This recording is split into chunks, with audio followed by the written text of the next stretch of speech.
Kita mulai record aja. Baik.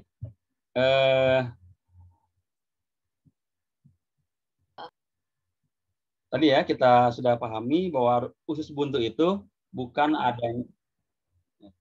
adanya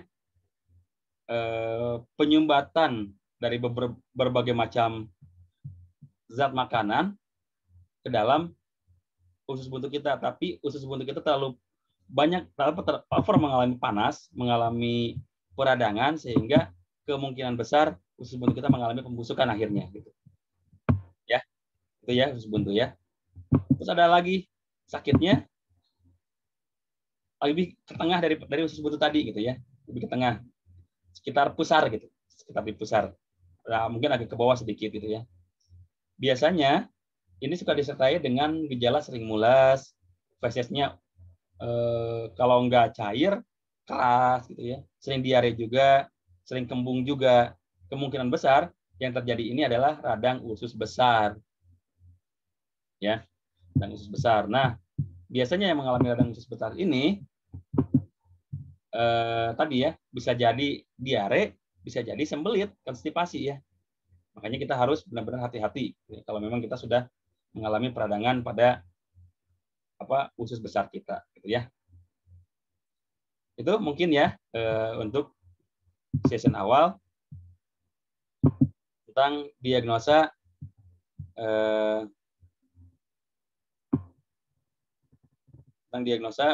secara anamnesa, secara menanyakan, wawancara dulu kepada pasien yang memang sedang kita laksanakan gitu ya, yang sedang kita tangani gitu ya. Baik, di sini di chat ada beberapa yang bertanya, lebih ke suaranya yang tadi ya.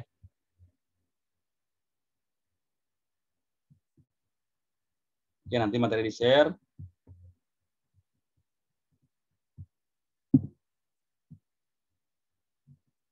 Oke. Oke. So untuk persentasenya insya Allah nanti di ini. Agak nge-lag ya kalau saya slide show, makanya seperti ini aja yang saya sampaikan. Insya Allah nanti kita akan saya share ya di grup ya, di grup WhatsApp. Baik. Sampai sini kalau mau ada yang bertanya silakan terus di forum chat ya. Silakan terus di chat.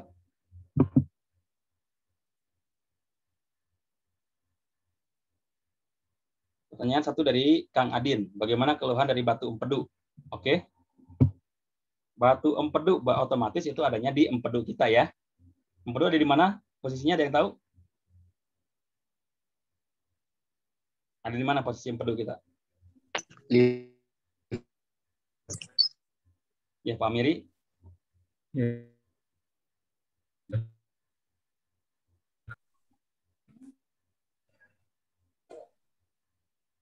Suaranya putus-putus ya?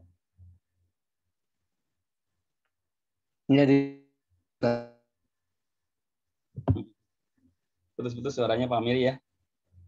Mungkin faktor jaringan juga ya, faktor sinyal juga. Oh, iya ya. Oke.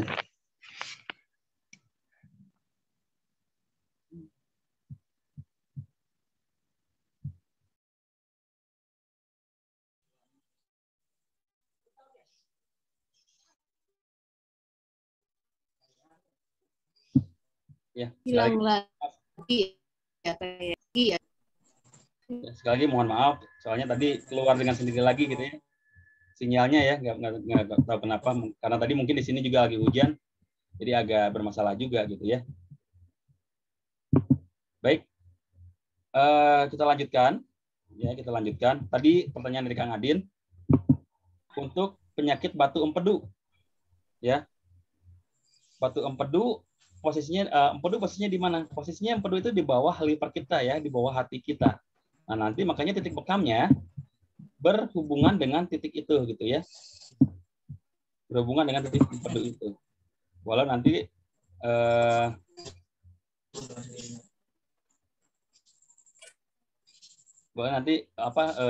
bisa kita tambah dengan herbal-herbal seperti habatus sauda, madu, ya untuk masalah di batu empedu ya.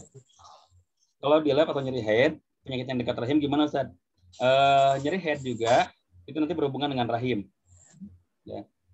Sangat berhubungan dengan rahim. Makanya kami aja berhubungan dengan rahim gitu. Kita maksimalkan pemakaman di titik yang berhubungan dengan rahim. Ya. Di sini nanya jika ulu hati jika tekan ada sakit perut. Nah, ini tadi ya, ulu hati itu memang sering disebut dengan lambung. Makanya ada gejala tambahannya berupa kembung, sering buang angin ya, karena memang ulu hati itu itu lambung gitu ya. Lambung ulu hati itu, makanya nanti kalau memang seperti ini jelas berarti ada masalah pada lambungnya. Ya. Ini ditampilkan gambar anatomi tubuh ya, insya Allah. Di sini ya, insya Allah ada materinya anatomi tubuh ya. Terus dari Kang Wawan nih, Kang Wawan pertanyaan apa? Terlempar lagi ya, tadi saya nggak tahu tuh, sinyalnya kurang bagus ya. Nah, sinyal kurang bersahabat ya Kang Adin ya. Kalau tekan sakit perut, nah itu dia udah ya.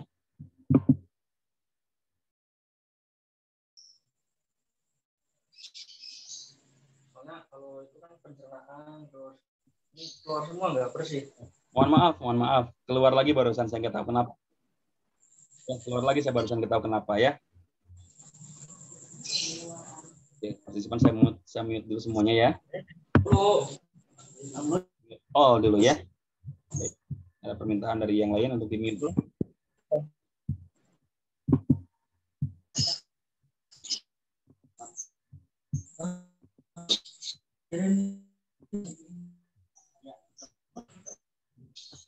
Nah, kita lanjutkan. Dari anamnesa tadi, ya Allah, ya Rabb.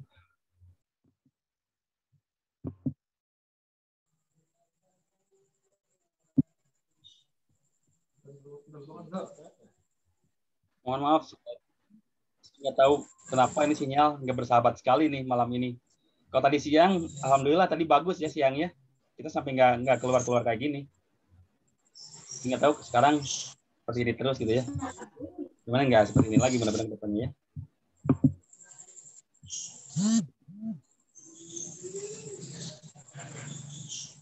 Baik. Berikutnya baca lagi nih.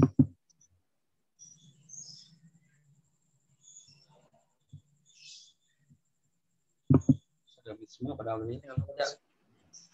Udah biar aja. Ya, bisa mute semuanya ya. Biar bisa lebih jelas lagi. Ada yang bersuara juga ya, nggak tahu kenapa nih. Baik, tadi ya, ini diagnosa dengan metode anamnesa, menanyakan keluhan pasien, lama keluhan, gejala penyerta, dan keluhan utama, gitu ya. Itu anamnesa. Tapi insya Allah kedepannya kita akan belajar diagnosa fisik juga. Diagnosa fisik di sini saya lebih fokuskan ketiga ini aja. Soalnya bisa aja sih diagnosa lidah, diagnosa mata gitu ya. Cuma kalau diagnosa mata memang memerlukan alat yang khusus ya.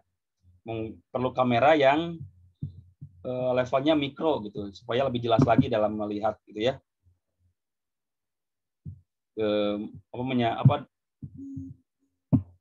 Bentar ya, diagnosa fisik bisa kita yang akan saya share nantinya adalah 3 diagnosa ini. Yang pertama diagnosa telapak tangan, yang kedua diagnosa muka, dan yang ketiga diagnosa lidah.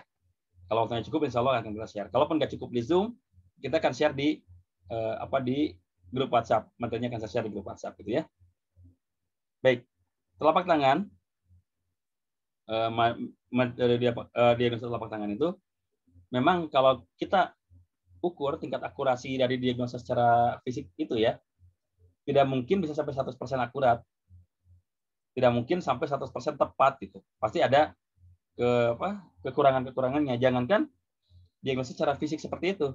Diagnosa yang menggunakan alat sekalipun, contohnya menggunakan USG, terus ronsen, CT scan, itu masih aja bisa memungkinkan adanya kesalahan. Apalagi kalau kita melakukan diagnosanya dengan fisik saja gitu ya. Jadi sangat mungkin kalau terjadi kesalahan. Tapi setidaknya kalau kita melakukan diagnosa seperti ini, tingkat keberhasilannya pun tidak jauh-jauh juga gitu ya.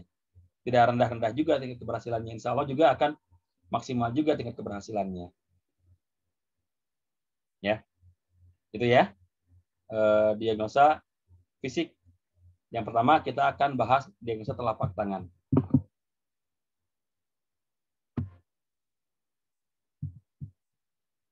Seperti ini kalau dilihat telapak tangan ini bisa kebuka nggak ya? Nah, contoh ini. Untuk telapak tangan seperti ini yang mengalami garis biru sepanjang jarinya, itu kemungkinan besar orang tersebut mengalami stres yang sangat tinggi. Jadi garis biru ini adalah titik stresor seseorang. Garis stresor seseorang. Silakan sambil dilihat telapak tangan kita. Ada nggak garis biru di sepanjang telapak tangan ini? Kalau ada, mungkin kita sekarang lagi stres. Kalau ada ya, tapi mudah-mudahan sih tidak. Kalaupun memang tidak lagi stres, tidak ada garis biru seperti ini, ya insya Allah penyakit-penyakit tidak akan mudah datang karena penyebab penyakit yang bisa sampai datang ke kita itu adalah stresnya yang terlalu tinggi gitu ya. Ya. Jadi kalau ada garis biru seperti ini, kemungkinan besar orang tersebut sedang mengalami stres yang sangat tinggi gitu ya. Terus yang berikutnya,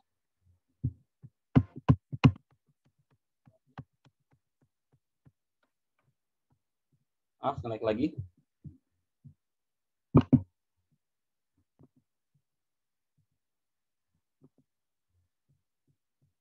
Ya, naik lagi barusan.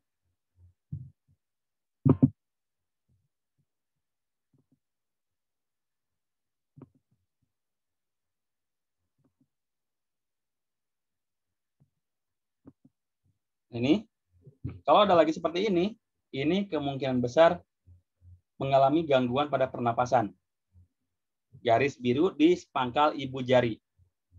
Ya, di pangkal ibu jari. Kemungkinan ada masalah pada sistem pernapasannya. Ya. Jadi kalau memang sudah mengalami itu, hati-hati, kemungkinan besar pernapasannya lagi terganggu gitu ya. Kalau udah ada garis biru seperti itu. Boleh garis biru, boleh garis hijau, boleh garis ungu gitu ya. Warna uratnya itu memang kemungkinan besar ada masalah di situ. Terus yang berikutnya,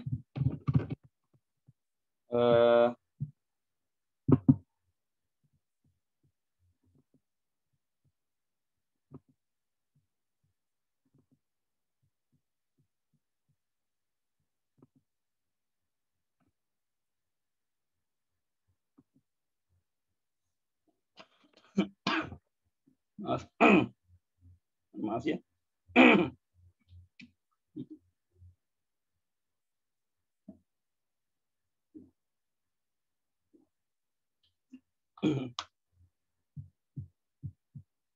Mohon maaf ya, agak sedikit batuk.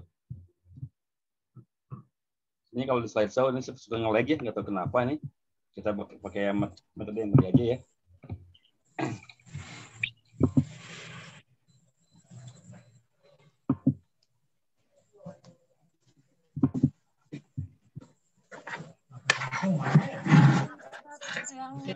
Tadi apa tadi Ustaz? Ya. Tadi kita sampai ke garis biru pada pangkal ibu jari. Itu kemungkinan besar adanya masalah pada paru-paru kita, pada sistem pernapasan kita. Terus kalau kita lihat adanya garis-garis hitam nih pada ini garis-garis hitam ini. Ya, garis-garis hitam ini. Pada ruas-ruas tangan kita, garis-garis tangan kita, atau ruas jari kita ya. Kemungkinan besar ada masalah pada pencernaan kita, atau masalah toksin di dalam tubuh kita. Kan dilihat tangannya. Ada nggak garis tangan kita atau ruas jari kita warnanya kehitaman atau kecoklatan? Kalau ada, kemungkinan besar tubuh kita sedang mengalami toksin yang berlebihan. Ya, overtoksin biasanya. Ya. Makanya kita bisa melakukan detox kolon ya dengan mengkonsumsi herbal-herbal yang sifatnya pencahar. Contohnya semangka, melon, pepaya. Kalau memang sudah ada garis-garis hitam seperti ini, jadi telapak tangan kita, gitu ya. Ya. Terus kalau ada lagi nih bercak-bercak putih pada sekitar telapak tangan, coba dilihat di tangan kita ada nggak bercak-bercak putih di telapak tangannya. Kemungkinan kalau ada bercak-bercak putih di telapak tangan kita, itu kadar angin di dalam tubuh kita terlalu banyak. Ya, kadar angin terlalu banyak di dalam tubuh kita. Dan biasanya kadar angin yang terlalu banyak itu adanya di lambung. Karena idealnya di lambung itu kan sepertiga buat makanan, sepertiga buat udara, sepertiga buat air. Tapi kalau terlalu banyak kadar udaranya, ya otomatis itu yang disebut masuk angin. Sebenarnya saya sekarang lagi mengalami memang masuk angin. Karena kemarin beberapa hari yang lalu pola makan tidak teratur, ya. Naik motor kemana-mana belum berisi makanan. Jadi ada masalah di lambungnya dan sekarang baru kerasa gitu. Mual-mual, kepala pusing gitu ya. Ada sesak napas juga gitu. Itu di lambung permasalahannya. Ini juga tadi ya, garis-garis hitam, garis-garis bercak-bercak putih ini mengindikasikan adanya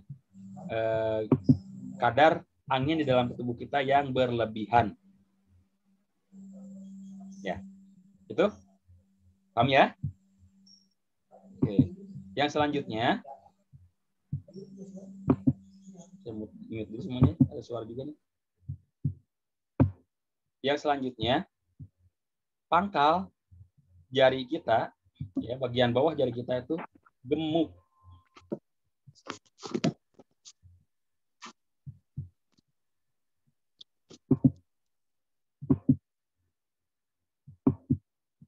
Ya.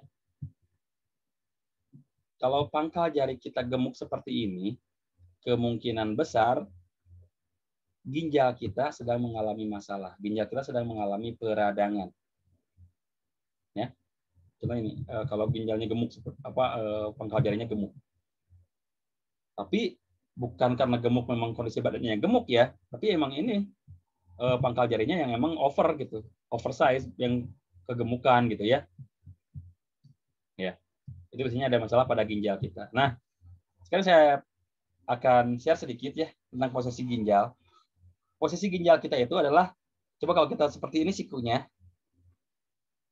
kalau kita rapatkan seperti ini tangan kita, maka posisi ginjal itu sudah sejajar dengan siku kita. Kalau kita rapatkan siku kita ke pinggang, nah itu posisi siku kita itu sejajar dengan ginjal kita. Ya, makanya kalau memang ginjal kita bermasalah, silakan lakukan pembekaman di titik itu. Selama belum cuci darah. Kalau memang sudah cuci darah, diusahakan jangan dibekam. Ya, karena khawatir nanti proses pembentukan darah barunya memang tidak maksimal gitu. Terus kalau ini ujung jari nih, masih banyak yang masuk nih. Ujung jari telunjuk kita mengalami peruncingan atau pembengkokan, itu biasanya ada masalah dengan pencernaan kita, usus kita. Ya, silakan dilihat jari kita nih, ujung telunjuk kita bengkok nggak atau runcing nggak? Kalau iya, kemungkinan besar usus kita bermasalah. Ya. Kalau jari tengahnya mengalami pembengkokan atau peruncingan, itu kemungkinan besar masalahnya di jantung atau di saraf pembungkus jantung. Silakan dilihat, diperhatikan tangan kita, ada nggak masalah di di jari tengah kita? Kalau memang ada, hati-hati, kemungkinan besar itu ada masalah di jantung. Nah, kalau di jari manis kita mengalami pembengkokan atau peruncingan, itu kemungkinan besar ada masalah pada imunitas kita. Adanya masalah terhadap daya tahan tubuh kita. Ya.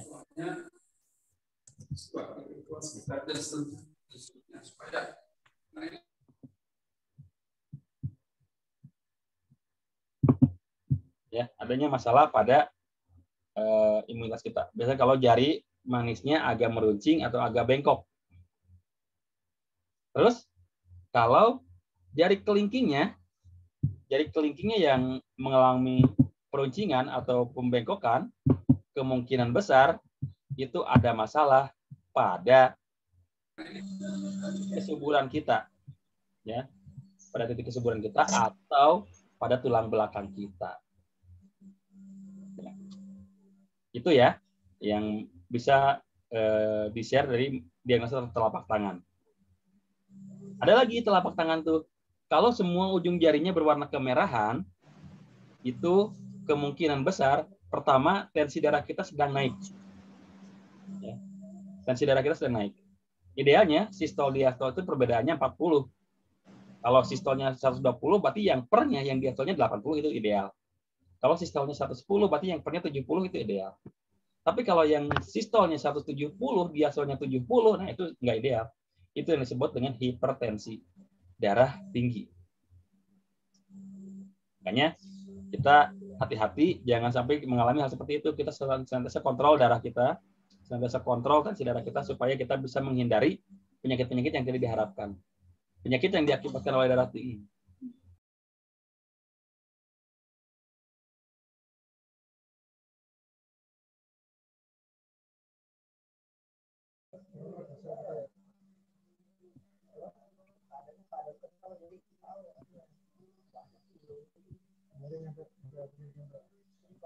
Maaf sekali lagi nggak tahu kenapa ini kembali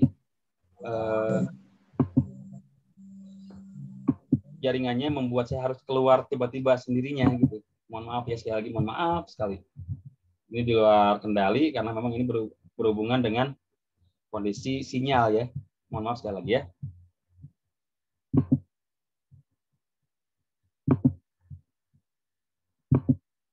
Nah, kembali ya. Kalau ujung jari kita semuanya berwarna kemerahan, kemungkinan satu, tensi darah kita tidak stabil. Yang kedua, kolesterol kita sedang terlalu tinggi. Ya, itu kemungkinan ya. Makanya hati-hati kalau sudah melihat seperti itu, persiapkan diri kita untuk melakukan tensi darah rutin dan persiapkan diri kita untuk bisa melakukan cek kolesterol secara rutin juga. Ya. Baik, bentuk yang selanjutnya ini ada anatomi tubuh ya.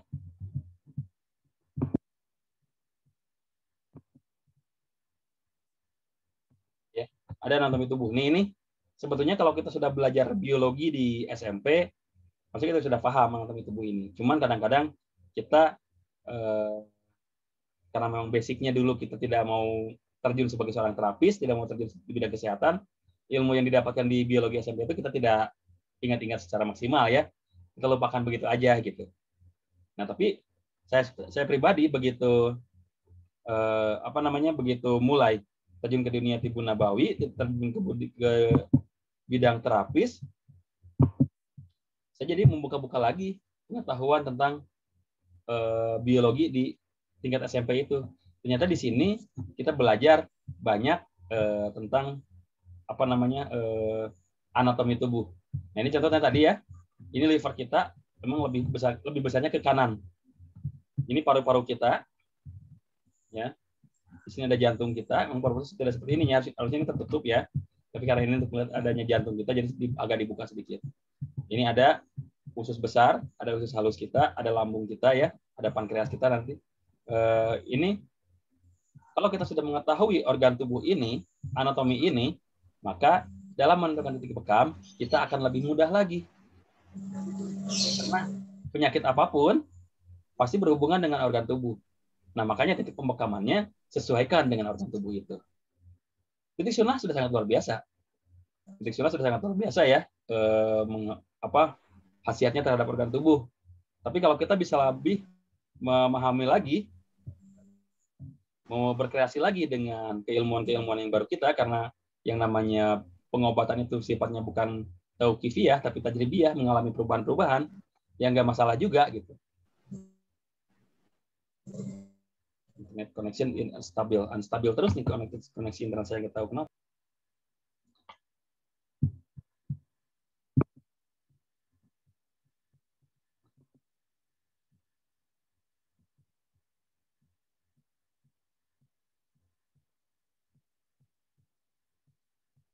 Sekali lagi mohon maaf ya, nggak tahu kenapa keluar lagi dengan sendirinya. Mohon maaf sekali. Karena memang mungkin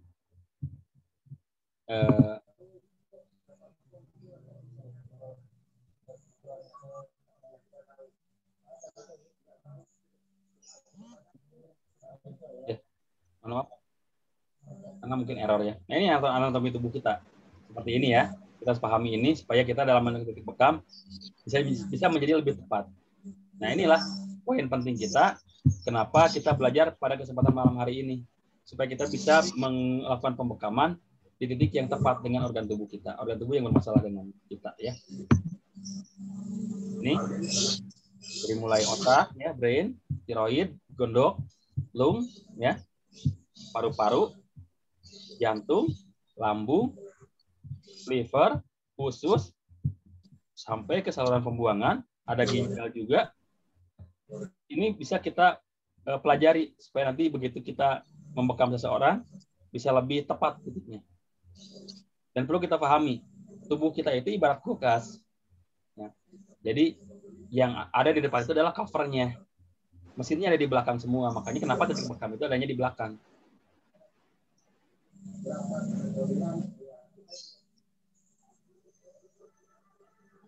Kenapa titik bekam itu adanya di belakang? Karena memang tadi kaidahnya seperti itu. Tubuh kita itu lebih cenderung seperti kulkas. Bagian depan itu casing, cover, bagian belakang itu mesin. Itulah salah satu keajaiban mukjizat Rasulullah yang memperlihatkan kehebatannya dalam ilmu pengobatan. Beliau menunjukkan bahwa bekam itu di belakang karena organ tubuh kita lebih cenderung di belakang. Nah, berdasarkan dari tadi ya, berdasarkan dari kaidah tadi, maka titik bekam itu ada titik bekam sunnah dan ada titik bekam organ. Titik bekam sunnah yang mungkin sudah kita pelajari sama-sama ya, ada yang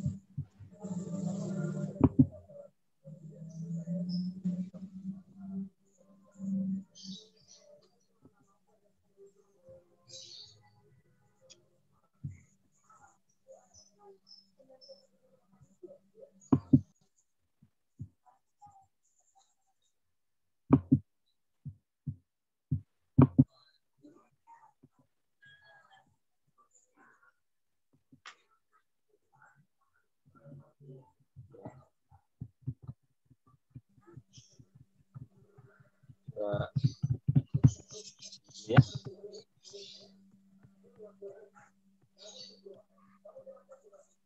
Nah, titik bekam itu, titik bekam sunnah kita akan pelajari seperti ini.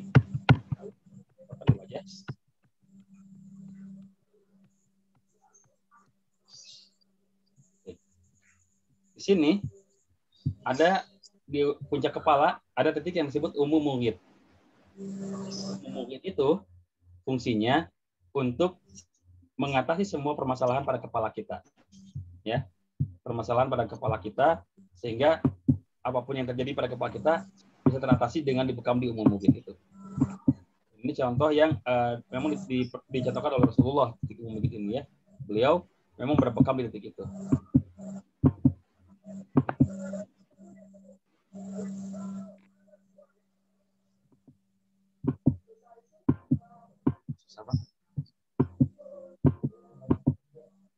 Baik, yang selanjutnya ada titik lagi yang tadi umum begitu tuh posisinya di puncak kepala ya, sejajar dengan telinga di tengah-tengah.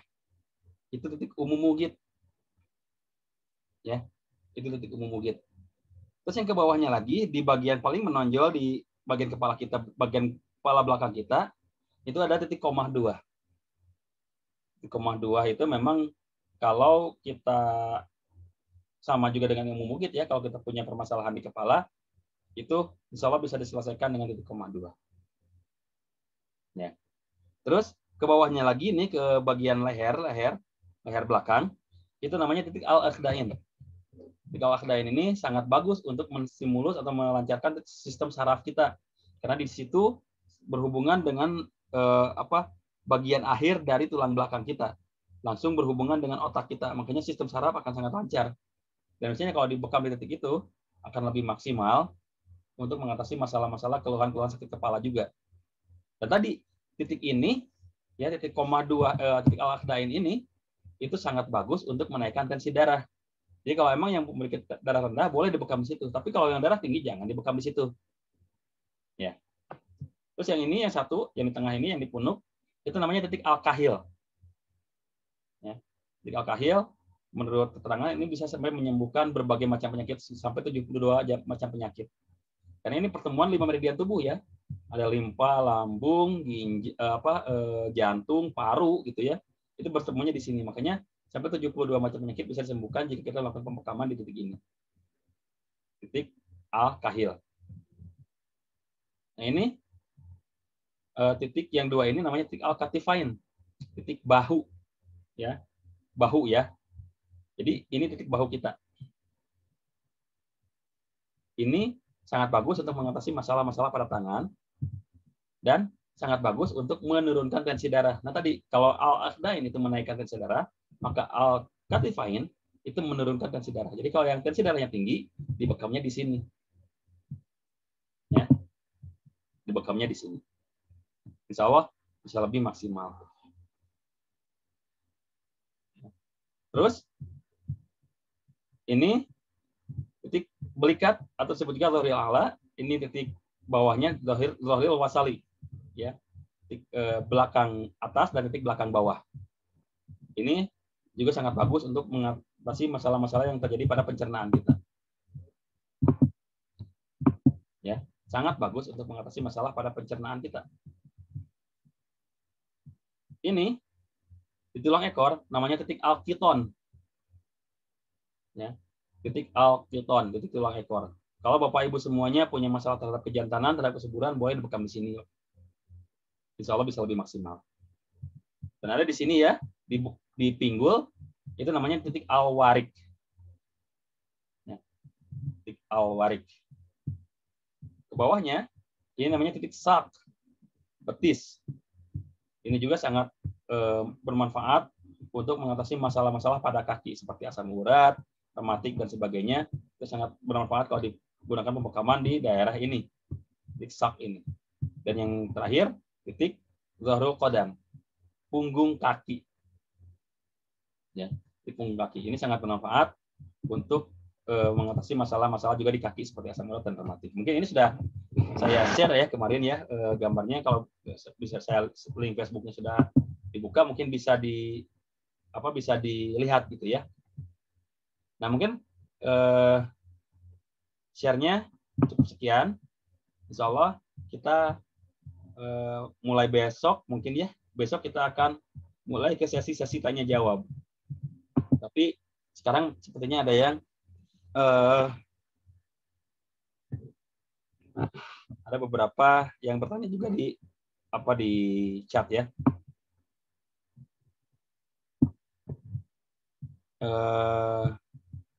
Human anatomy ya, insya Allah tadi sudah ya anatomi ya. Ini saya akan mulai buka.